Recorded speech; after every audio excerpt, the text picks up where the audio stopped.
आदरणीय दर्शकवृन्द नमस्कार। प्रदेश 5 को सरकार र नेपाल टेलिभिजनको सहकार्यमा कोहलपुर प्रसारण केन्द्रबाट उत्पादन एवं प्रसारण भइरहेको कार्यक्रम समृद्ध प्रदेशमा यहाँहरूलाई स्वागत छ। म हरिश ढकाल। विश्वभरि महामारीका रूपमा फैलिरहेको कोरोना भाइरसको संक्रमणको असर नेपालमा पनि परेको छ। यो सामग्री तयार पार्दासम्म नेपालमा 400 भन्दा बढी कोरोना संक्रमितहरू फेला परिसकेका छन् भने प्रदेश नम्बर 5 मा पनि कोरोना संक्रमितहरूको संख्या 176 पुगिसकेको छ। कोरोना रोकथाम, नियन्त्रण र प्रतिकार्यका लागि तीनै तहका सरकारहरूले आवश्यक कदम चालिरहेका छन्।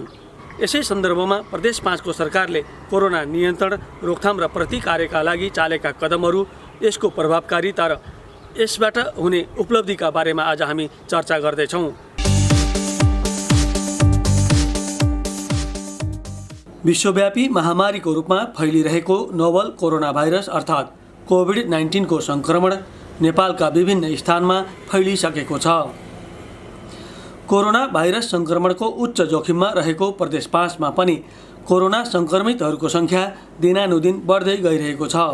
कोभिड-19 को संक्रमण भारतमा तीव्र गतिमा फैलिरहेको र भारतसँग लामो सीमा जोडिएका कारण खुल्ला सिमानाको फाइदा उठाउँदै नेपाल प्रवेश गर्नेहरूबाट नै प्रदेश 5 मा कोरोना भित्रिरहेको पाइन्छ। भारतका विभिन्न स्थानबाट आई सीमा क्षेत्रमा अलपत्र परेका र भारतीय क्वारेन्टाइनमा बसेका मानिसहरूलाई नेपाल ल्याई पुनः क्वारेन्टाइनमा राखेर पुनः स्वास्थ्य परीक्षण गर्ने गरिएको छ। कोरोना नियन्त्रण, रोकथाम र प्रतिकार्यका लागि सङ्घीय सरकारले बनाएको योजना, जारी गरिएको लकडाउनको घोषणा र तीव्र रूपमा सञ्चालन गरिएका सचेतना र सजगताका कार्यक्रमहरूलाई प्रदेश 5 को सरकारले पनि सुरुवातदेखि नै अघि बढाइरहेको छ। कोरोना रोकथाम, नियन्त्रण र प्रतिकार्यलाई प्रभावकारी बनाउन सर्वप्रथम प्रदेश 5 का 3 स्थान बुटवल, दाङ र नेपालगञ्जमा कोरोना विशेष आइसोलेसन अस्पताल निर्माण गरी सञ्चालनमा ल्याइएको छ। ती कोरोना आइसोलेसन अस्पतालमा नियमन, अनुगमन र आवश्यक व्यवस्थापन गर्न प्रदेश सरकारले 3 जना मन्त्रीहरूलाई जिम्मा दिई उहाँहरूको नेतृत्वमा कार्यदल नै गठन गरेको छ। दाङको बेलजुन्डी स्थित कोरोना विशेष अस्थायी अस्पतालमा आन्तरिक मामिला तथा कानुन मन्त्री कुलप्रसाद केसी, नेपालगञ्ज स्थित भेरी अस्पतालमा भौतिक पूर्वाधार विकास मन्त्री बैजनाथ चौधरी, बुटोल स्थित धागो कारखाना कोरोना आइसोलेसन अस्पतालमा उद्योग, पर्यटन, वन तथा वातावरण मन्त्री लीला गिरी र भैरवा स्थित भीम अस्पतालमा भेन्टिलेटर सहितको आइसियु निर्माण र सञ्चालनका लागि सामाजिक विकास मन्त्री सुदर्शन बराललाई खटाइएको छ। ती चारवटै अस्पताललाई प्रदेश सरकारका तर्फबाट 2-2 करोड रुपियाँ उपलब्ध गराइसकिएको छ। कोरोना संक्रमितको संख्या बढ्दै गएको र अस्पतालहरूमा आइसोलेसन बेड अभाव हुन थालेपछि प्रदेश सरकारले आइसोलेसन बेडको संख्या 1000 पुर्याउने तयारी गरेको छ।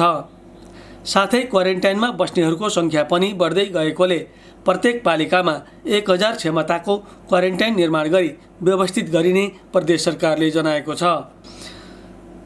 प्रदेशका 4 स्थानमा आइसोलेसन अस्पताल निर्माण लगत्तै प्रदेशका 3 स्थानमा भैरहवा, दाङ र बाँकेमा प्रयोगशाला स्थापना गरी आरडिटी टेस्ट र पिसिआर टेस्ट दुवै किसिमका परीक्षणलाई तीव्रता प्रदान गरिएको छ। कोरोना भाइरस नेपाल र नेपालीका लागि अत्यन्तै नयाँ विषय भएकोले जताततै सन्तासको वातावरण रहेको र यसका लागि आवश्यक दक्ष जनशक्ति र स्वास्थ्य सामग्री व्यवस्थापन गर्नु प्रदेश सरकारलाई चुनौतीपूर्ण अवसरका रूपमा रहेको छ। तैपनि प्रदेश सरकारले सङ्घीय सरकार र स्थानीय तहसँग सहकार्य गर्दै क्वारेन्टाइनको व्यवस्थापन र जनशक्ति एवं स्वास्थ्य सामग्रीको आवश्यक व्यवस्था मिलाउन तल्लीन रहेको छ। यता लकडाउनको प्रभावले स्थानीय स्तरमा पनि खाद्यान्न अभाव लगायतका विभिन्न समस्याहरू देखिन थालेका छन्। लामो समय उद्योग, व्यवसाय, विद्यालय, क्याम्पस लगायतका शैक्षिक क्षेत्र, यातायात र आवत जावत समेत बन्द हुँदा जनतामा मनोवैज्ञानिक असर परेको थियो भने दैनिक जालादारी मजदुरी गरेर खाने विपन्न वर्गमा खाद्यान्न अभावका कारण सङ्कट उत्पन्न हुने अवस्था थियो। यसै क्रममा राहत प्रदान गर्ने सवालमा प्रदेश सरकारले मापदण्ड बनाएर राहत सामग्री वितरण गर्न आग्रह गर्दै स्थानीय तहलाई सहयोग रकम उपलब्ध गराएको छ। अति विपन्न परिवारको लगत सङ्कलन गरी आवश्यक राहत सामग्री प्रदान गर्न र गराउन निर्देशन दिँदै प्रदेश सरकारले विभिन्न स्थानीय तहलाई 13 करोडभन्दा बढी रकम यसअघि नै उपलब्ध गराइसकेको छ। प्रदेश सरकारले 10 करोड रुपियाँको कोरोना विशेष राहत कोष स्थापना गरी उक्त कोषमा सहयोग गर्न सबैलाई आह्वान गरेको थियो। यसै क्रममा विभिन्न क्षेत्रबाट सङ्कलन गरी प्रदेश सरकारलाई प्रदान गरिएको राहत कोष सहयोग रकम हाल 2 करोडभन्दा बढी रहेको छ। उता लकडाउनका कारण कृषि क्षेत्र पनि प्रभावित बनेको छ।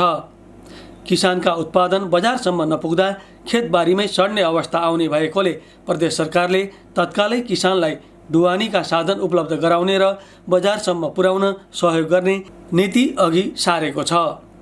प्रदेश सरकारको यो कदममा किसानको पहुँच बढाउने उद्देश्यले भूमि व्यवस्था, कृषि तथा सहकारी मन्त्रालयले कृषि एम्बुलेन्सको व्यवस्था गरी प्रदेशभर सञ्चालन गरिरहेको छ।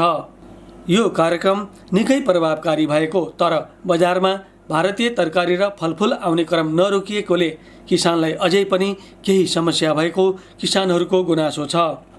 लकडाउनकै बीच प्रदेश सरकारले विकास निर्माणका कामलाई पनि अघि बढाउन आवश्यक तयारी गरिरहेको छ। लकडाउनको नियम र मापदण्ड पालना गर्दै सामाजिक, भौतिक र व्यक्तिगत दूरी कायम गर्दै सञ्चालन गर्न सकिने विकास निर्माणका योजनाहरू सञ्चालन गर्ने काम भइरहेको प्रदेश सरकारले जनाएको छ। यसका लागि प्रदेश सरकारले तत्काल सञ्चालन गर्न सकिने र नसकिने योजनाहरूको छनौट गर्न प्रदेश सभाका सदस्यहरूसँग आवश्यक छलफल तथा परामर्श समेत गरेको भौतिक पूर्वाधार विकास मन्त्रालयले जनाएको छ। यसैबीच कोरोना रोकथाम र नियन्त्रणमा सहयोग पुर्याउने उद्देश्यले प्रदेश 5 को सरकारले कोभिड-19 ट्रेसिङ एप्स पनि सञ्चालनमा ल्याएको छ। कोरोना आशंकितहरूको पहिचान र उपचारमा सहजता ल्याउन उक्त प्रविधि अपनाइएको बताइएको छ। प्रदेश योजना आयोगले आगामी बजेटमा स्वास्थ्य र कृषि क्षेत्रलाई प्राथमिकतामा राख्ने उद्देश्यसहित सर्वेक्षण सुरु गरिसकेको छ। लकडाउनका कारण नराम्ररी प्रभावित बनेका उद्योग व्यवसाय क्षेत्र र शैक्षिक क्षेत्रको सम्बोधनका लागि पनि आवश्यक कार्यक्रम तर्जुमा गर्ने तयारी भइरहेको छ। यी विविध पक्षहरूका बारेमा अब हामी कुराकानी गर्न गइरहेका छौँ प्रदेश सरकारका सामाजिक विकास मन्त्री सुदर्शन बरालज्यूसँग। कोरोना भाइरस रोकथामको लागि प्रदेश सरकारले के कस्ता कार्यक्रमहरू, योजनाहरू, कदमहरू अगाडि चाल्यो र अहिलेसम्म त्यसको प्रभाव, त्यसको कार्यान्वयनको पक्ष कस्तो छ? पहिलो कुरा चाहिँ कोरोना भाइरस वा कोभिड-19 को समस्या नेपालमा देखा परिसकेपछि हामीले यसको रोकथामका लागि प्रदेशमा सर्वप्रथम सबै सरकारी अस्पताल र विभिन्न प्राइभेट अस्पतालहरूमा पनि चाहिँ आइसोलेसन बेडहरू निर्माण गऱ्यौँ।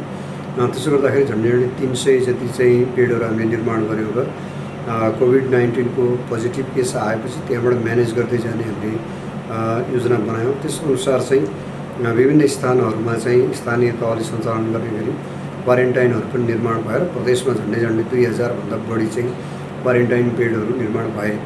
तर हामीले के देख्यौँ भने त्यसको लगत्तै जब कोरोना भाइरसको सस्पेक्टेड केसहरू चाहिँ प्रदेशमा केही देखा पर्न थाले, त्यो केस देखा पर्ने बित्तिकै हामीलाई के समस्या देखा पर्यो भने यदि चाहिँ त्यो कोरोना पोजिटिभ बिरामी हो र त्यसलाई हामीले आइसोलेसन बेड जहाँ राखेका छौँ त्यो हस्पिटल राख्यौँ भने त्यो हस्पिटलका अन्य जेनरल हेल्थ सर्भिसहरू चाहिँ प्रभावित हुने देख्यौँ। त्यसैले हामीले सेकेन्ड लटमा चाहिँ के गर्यौँ भने प्रदेशका 4वटा चाहिँ isolation hospital, COVID-19 dedicated hospital नै निर्माण गर्नुपर्छ भन्ने निष्कर्षमा हामी पुग्यौँ। त्यसअनुसार भैरवाको भीम अस्पताल, लुम्बिनी प्रादेशिक अस्पतालका लागि चाहिँ बुटोलको चाहिँ धागो कारखाना, त्यसै गरी दाङको बेलझुन्डीमा रहेको संस्कृत विश्वविद्यालयको चाहिँ आयुर्वेदिक विद्यापीठ, अनि त्यसको बाँकेको चाहिँ खजुरामा रहेको सुशील कोइराला क्यान्सर अस्पताल, 4वटा अस्पताललाई हामीले कोभिड-19 डेडिकेटेड अस्पताल निर्माण गर्नुपर्छ भन्नेमा पुग्यौँ र हामीले निर्माण कार्यलाई अगाडि बढायौँ।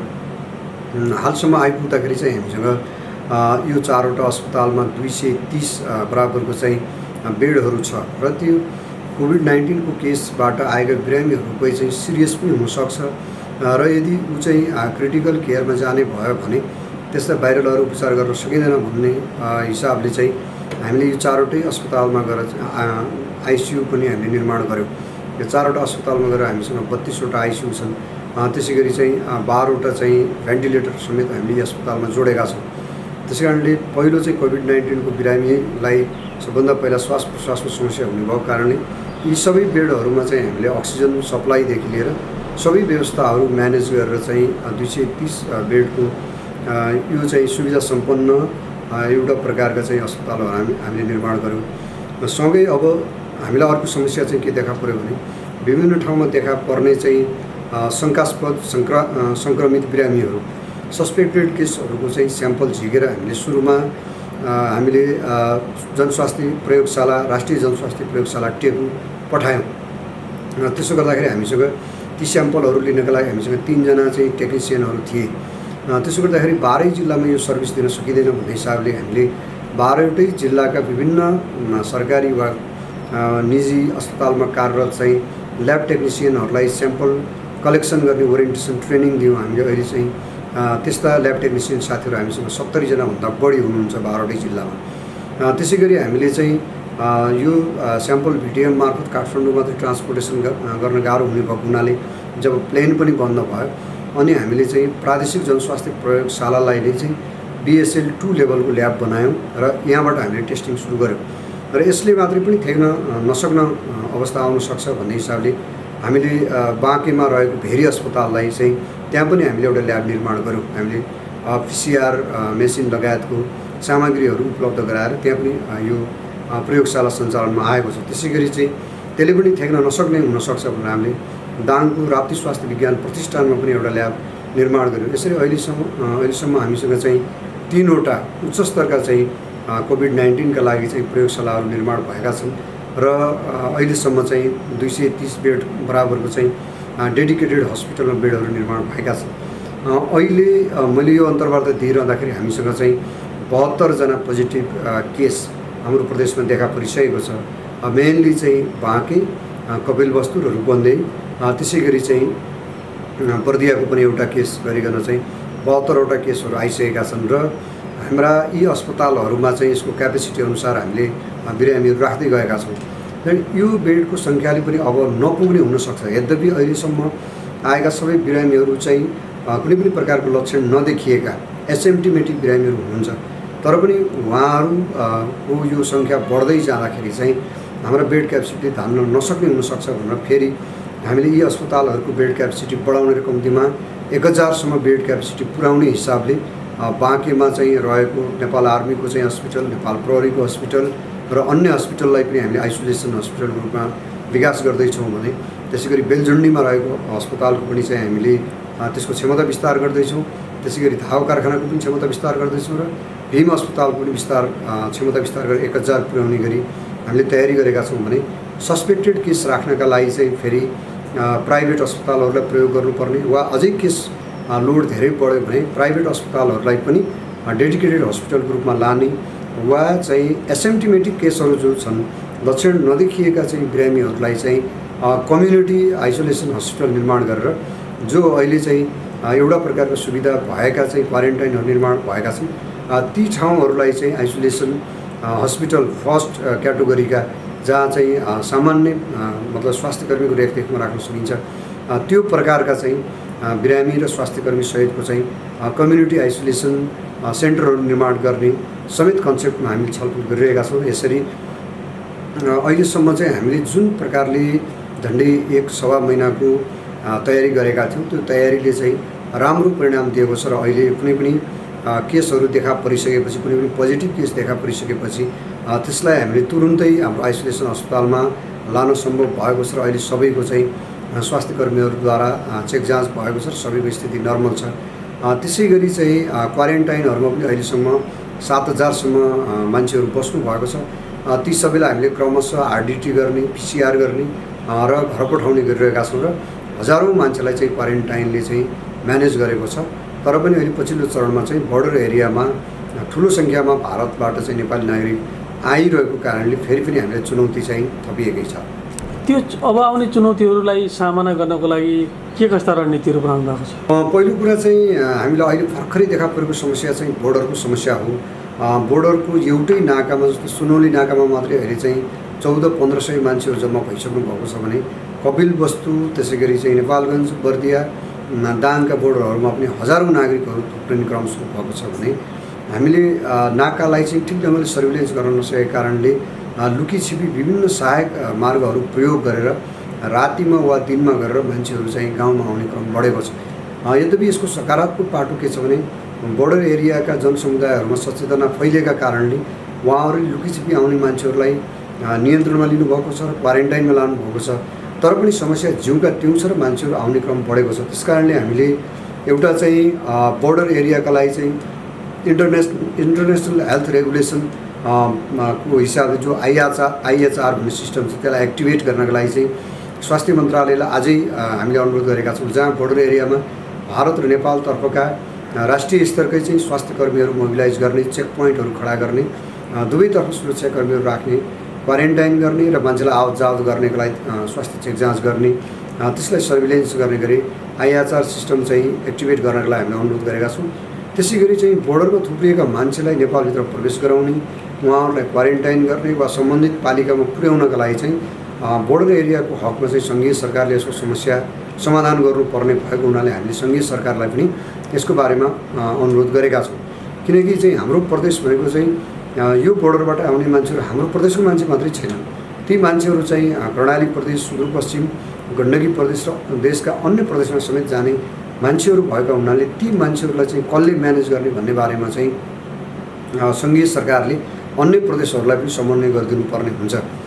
त्यसो भएको हुनाले हामीले त्यो बारेमा सङ्घीय सरकारलाई चाहिँ भनेका छौँ भने अर्कोतर्फ चाहिँ यो सङ्क्रामक यो चाहिँ कोभिड-19 को समस्या यसरी बढ्दै गयो भने ठुलो स्केलमा बढ्दै जाँदाखेरि चाहिँ हामीसँग भएको जनशक्ति, स्वास्थ्य जनशक्तिले नपुग्ने हो कि भन्ने चाहिँ समस्याहरू अहिले देखा पर्न खोजेका छन्। त्यस कारणले यसको म्यानेजमेन्टका लागि पनि हामीले पनि कोसिस गरिरहेका छौँ र सङ्घीय सरकारलाई पनि चाहिँ त्यसका लागि आवश्यक गृह कार्य गर्नका लागि अनुरोध गरेका छौँ। त्यसै गरी प्रयोगशालामा चाहिँ प्रयोग गर्नका लागि आवश्यक पर्ने भिटिएम, आरएनए एक्सट्र्याक्सन किट, पिसिआर किट लगायतका सामग्रीहरू पनि चाहिँ हामी आफैले पनि खरिद गर्ने, त्यसरी सप्लायरहरू खोज्ने, मार्केट खोज्ने।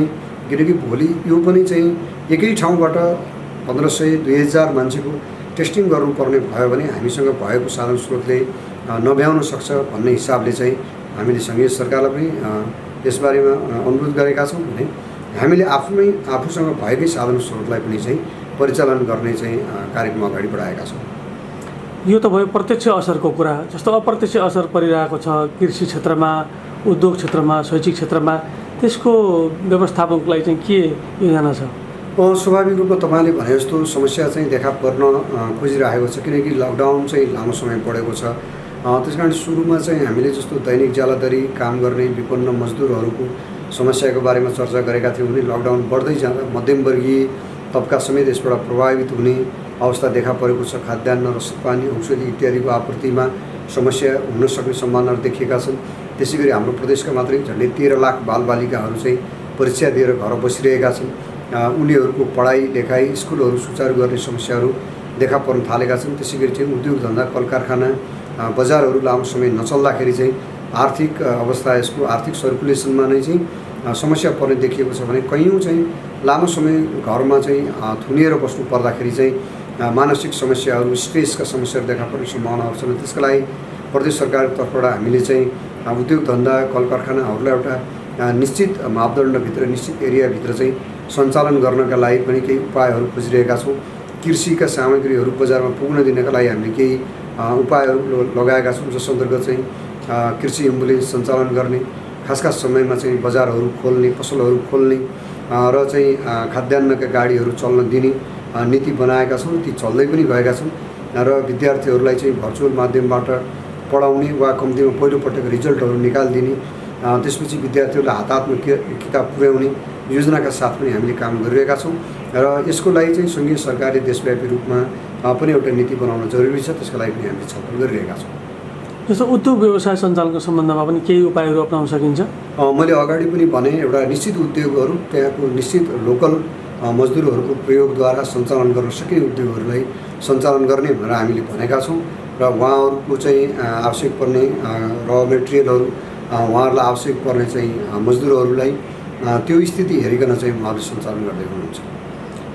एउटा यो राहत वितरणको क्षेत्रमा पनि गुनासो आइरहन्छ। पाउनुपर्नेले पाएनन्, नपाउनेले पाए भन्ने गुनासो एकदम बढी आइरहेको छ। यसलाई प्रदेश सरकारले अनुगमन गर्ने अथवा व्यवस्थापन गर्ने विषयमा केही चासो लिएको छ?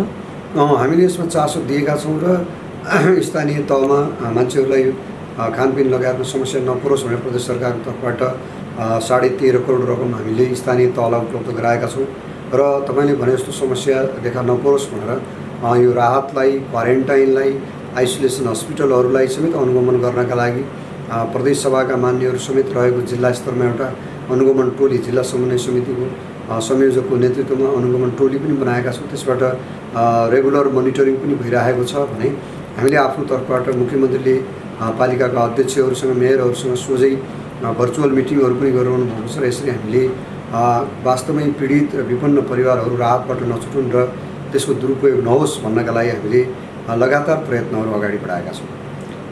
यो लकडाउनको पालना गर्ने नगर्ने सवालमा धेरै यसमा पनि कुराहरू आइरहेका छन्।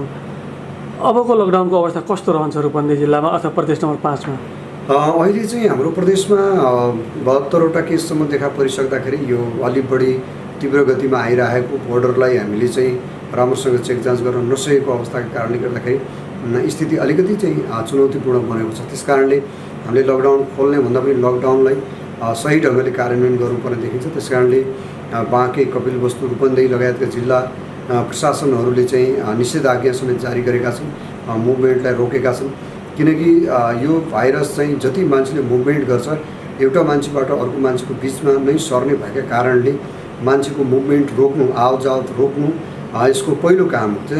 त्यसरी चाहिँ आवतजावत रोक्दाखेरि यसले चाहिँ भाइरसको जुन चाहिँ एउटा कन्ट्याक्ट चेन बनेको हुन्छ त्यो चेनलाई चाहिँ ब्रेक गर्ने नै पहिलो उपाय हो। त्यसमा उपाय अरू अहिलेसम्म यसको उपाय छैन। त्यसो भएको हुनाले लकडाउनलाई कडाइपूर्वक पालन गर्ने र स्थिति नर्मल हुँदै गइसकेपछि कम्तीमा हाम्रो प्रदेशलाई जोनिङ गर्ने हिसाबले हामीले सोचिरहेका छौँ। त्यसमा green John, yellow John, red John बनाएर जहाँ कुनै पनि केसहरू देखा परेको छैन त्यस्ता ग्रिन जोनहरूमा चाहिँ गतिविधिहरूलाई अलिकति खोल्दै लाने, येल्लो जोनमा चाहिँ एउटा निश्चित क्राइटेरिया पासको व्यवस्था गरेर सञ्चालन गर्ने र रेड जोन जुन छ त्यस्तो धेरै केसहरू देखा परेको ठाउँमा चाहिँ कम्प्लिटली लकडाउन गरिजानुपर्छ कि भन्ने योजनामा काम गरिरहेका छौँ। तर अहिले चाहिँ त्यस्तो कुनै जोनिङ भएको छैन र अहिले यो चाहिँ जहाँ जहाँ समस्या देखा परेको छ ती ठाउँहरूलाई निषेधाज्ञा जारी गरिएको छ र अन्यत्र चाहिँ लकडाउनबाट नै समस्या समाधान गर्नुपर्छ भन्ने हिसाबले लकडाउनलाई अहिले चाहिँ निरन्तरता दिने बाहेक अर्को कुनै विकल्प देखिँदैन।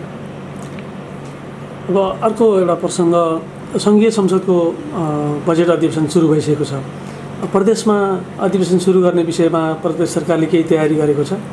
हामीले यसबारेमा चाहिँ अहिले प्रदेश सरकारका सबै मतलब चाहिँ मन्त्रालयहरूले बजेटिङको तयारी गरिरहेका छन्। हाम्रो मन्त्रालयले पनि त्यसअनुसार बजेटको तयारी गरिरहेको छ र सँगसँगै चाहिँ सङ्घीय सरकारको जुन बजेट डिस्कसन चलिरहेको छ त्यही अनुसार चाहिँ हाम्रो प्रदेशको पनि नीति कार्यक्रम र बजेटका प्राथमिकताहरू चाहिँ हामीले अध्ययन गरिरहेका छौँ। त्यसको बारेमा गृह कार्य भइरहेको छ र यसअनुसार हामीले सम्भव भएसम्म जेष्ठको फर्स्ट विक अथवा चाहिँ यसको सेकेन्ड विकसम्ममा चाहिँ पार्लियामेन्ट बोलाउने गरी चाहिँ हामीले आन्तरिक गृह कार्य गरिरहेका छौँ। तर अझै हामीले मिति चाहिँ तय गरिसकेका छैनौँ।